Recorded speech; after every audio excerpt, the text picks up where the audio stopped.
Hello and welcome to Mono Black Clerics versus 5 Color Black. So this is my actual list. Unfortunately, I don't have it written in text form. The main game plan of this deck is to just dump a bunch of clerics onto the board and just get crazy value from the synergy. This is not my list. This is a more standard one in text form. I'm not playing Unearth or Wasteland. I also don't, unfortunately, have a list for 5 Color Black.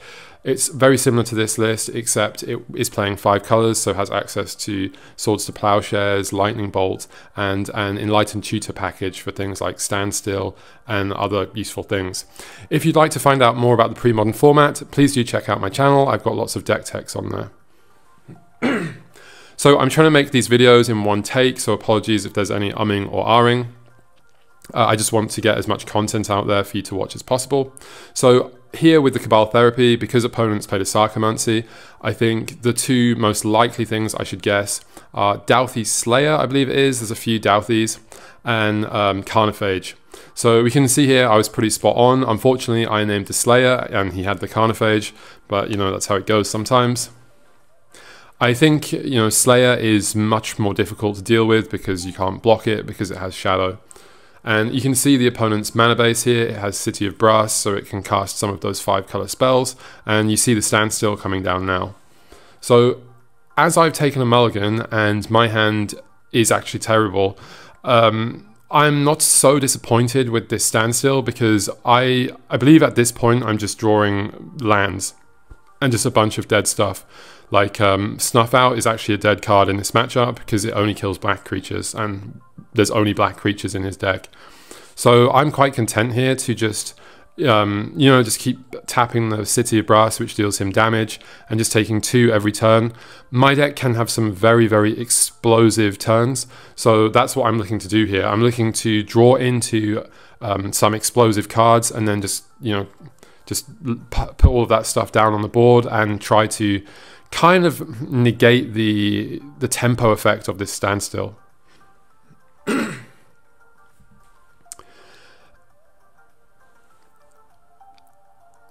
So end of turn, I cycle the Scion.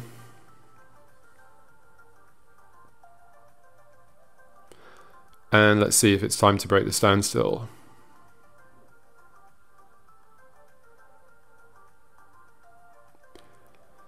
So I'm thinking about it. Clearly I have some stuff in my hand.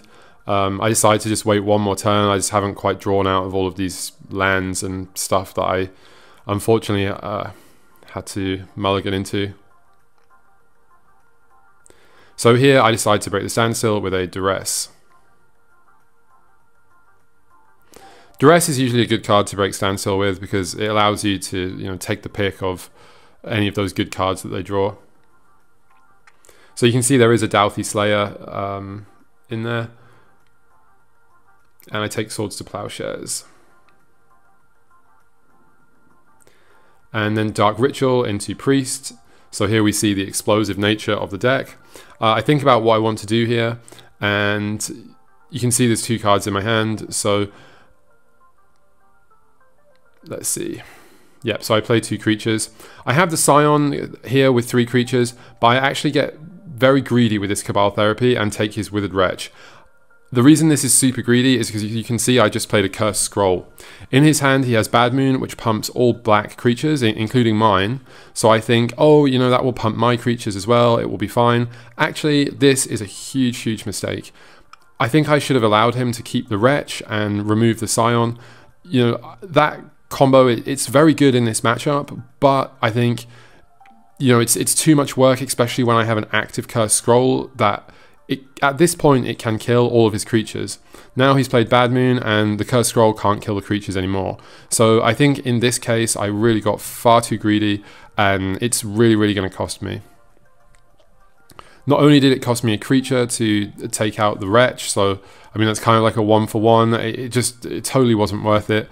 As you can see now, I would have just been able to just kill one of his creatures every single turn, and the Negator would be basically unplayable because I would just be able to, you know, constantly shoot it with Cursed Scroll. So I think that was just, it was just such a mistake there.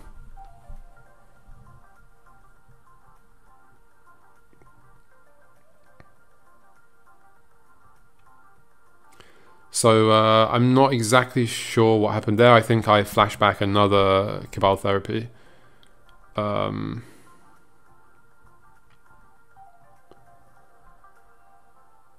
Because maybe I just felt I was too far behind, and maybe the Negator was actually scaring me at this point, because, you know, he has enough stuff to sacrifice his lands and those Sarcomancy tokens. Anyway, so I end up losing there because of that Cursed Scroll thing that I talked about. I bring in some removal, Smothers, and Oversold Cemetery. It's really good in these kind of like grindy matchups. I don't bring in Bidding because I think it's too expensive. His deck's very aggressive. I take out Snuff Out because it can only kill black creatures, so it can't kill anything in his deck. And I take out Shepherd of Rot because I just think a 2-mana 1/1 is too slow against such an aggressive deck like his. I think Smother will be much more useful. So going into game 2, and I'm on the play. So yeah, you can see already my starting hand is so much better than before. Dark Ritual into Rotlung Reanimator. And Rotlung is incredible in this matchup because it trades for his creatures. It's effectively a 2-for-1 because so many of his creatures are 2/2s. And opponent has a very, very nut start into 3 creatures, 6 power on turn 1.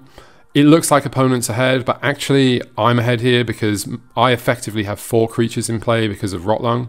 So you can see this just totally stopped him in his tracks.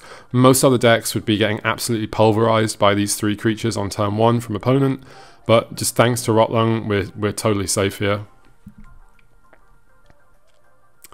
And opponent plays a Bad Moon, which, you know, this is an old templating. It pumps all black creatures, which includes mine, so not as effective here. I block the Sarcomancy token. I want to keep the Rotlung because it just turns all of my creatures into zombies, and that's super, super useful in a grindy sort of creature fest like this.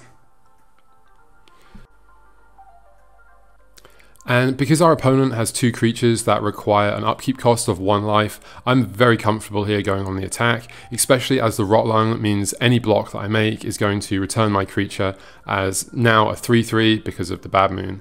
So yeah, I'm very, very comfortable attacking here, and Cabal Archon is just swinging this even more in my favor. I can just take all of the damage, and, you know, later I can just sack the Clerics to drain him.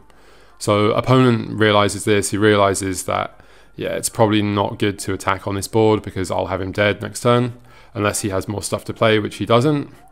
So, you know, upon realizing this, I think I'm so far ahead on the board, and, you know, I have a port. He only has 2 lands. One of them's a gemstone mine. I just think here I'm going to kind of slow down a bit. If opponent doesn't pay the upkeep of 1 life twice, so effectively 2 life every turn, then he'll have to tap his creatures and he's going to die. So opponent is slowly dying here. And I believe that I went for a port activation end of turn, and opponent, sorry, not end of turn, I passed and went to port, and he end of turn tutored. So here, yeah, you'll see in upkeep, I tap the white mana source. And yeah, so he's just forced into a situation here where he has to pay 2 life every turn. He can't attack. He plays his creature, just passes back to me. Again, you know, I am so far ahead here that I'm just completely fine with opponent just taking 2. If he attacks me, I'll just take it and swing back for the lethal and win. And, you know, if he doesn't attack me, then cool, he just lost 2 life to do nothing. So this situation just really, really advantages me here. And I have Cursed Scroll there, so, you know, Bad Moon stops it from killing his creatures, but I can just shoot him for 2. So yeah, opponent just conceding here because I think, oh no, not conceding, playing another creature. Again, it's a Carnophage, so really bad as a blocker. So now, yeah, opponent kind of realizes the board state and concedes. For game 3, I kept my sideboarding the same.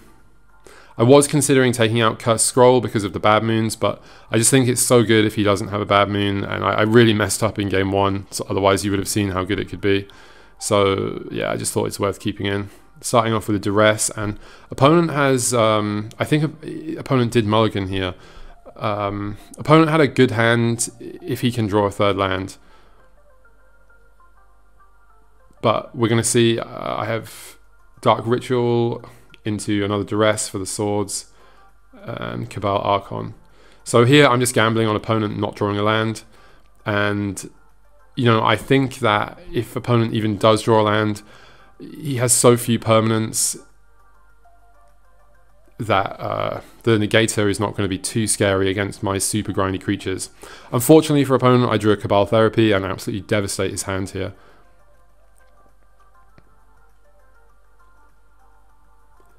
And yeah, so opponent did draw the third land, so I was very lucky to draw the Cabal Therapy when I did. Unfortunately, as you can see, I'm stuck on land here.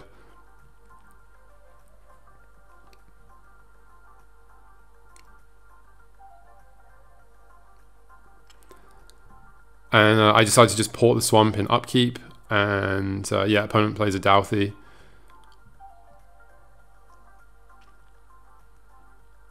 So yeah, opponent really behind on mana here because the Undiscovered Paradise, or yeah, I think that's what it's called. Sometimes I get a little confused with the names, but yeah, I know what the card is. So I draw a Smother, he draws another Douthie, so just continuing the beat down here.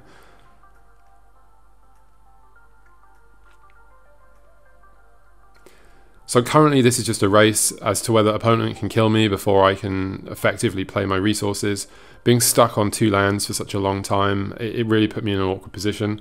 Luckily, Cabal Archon in this situation is great. It's a blocker, or it just gains me a bunch of life later on.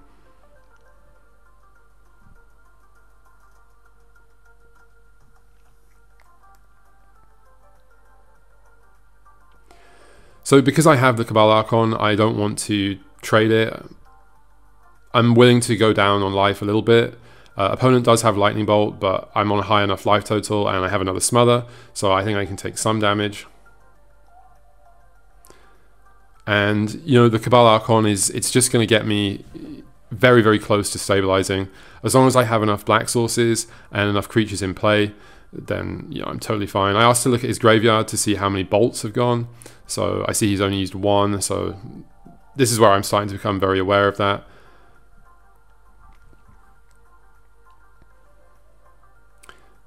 Yeah, so here this is a turn where I have my shields down. He only has 1 red source, and you know, we've seen his hand. So yeah, here it's basically like I don't want to block, but you know, if he's drawn exactly bolt, then you know, I need to block. So I think perhaps I should have traded there for the Withered Wretch. I got very greedy and didn't. But you know, I thought the chance of opponent having bolt is quite low, and you know, now I'm just totally shields up. I'm safe against 1 bolt.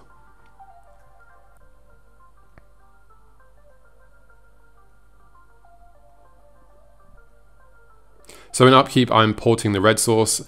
I feel comfortable that he didn't draw a bolt. You know, he would have killed me if he did. And now if he drew 1 this turn, he can't cast it because he only has 1 red source.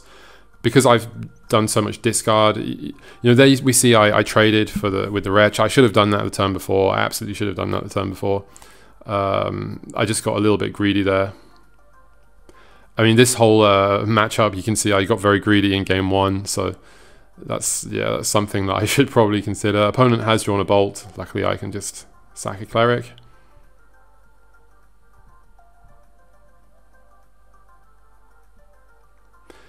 And so I think opponent forgot Cabal Archon can do that. Or we're discussing about whether the land returns.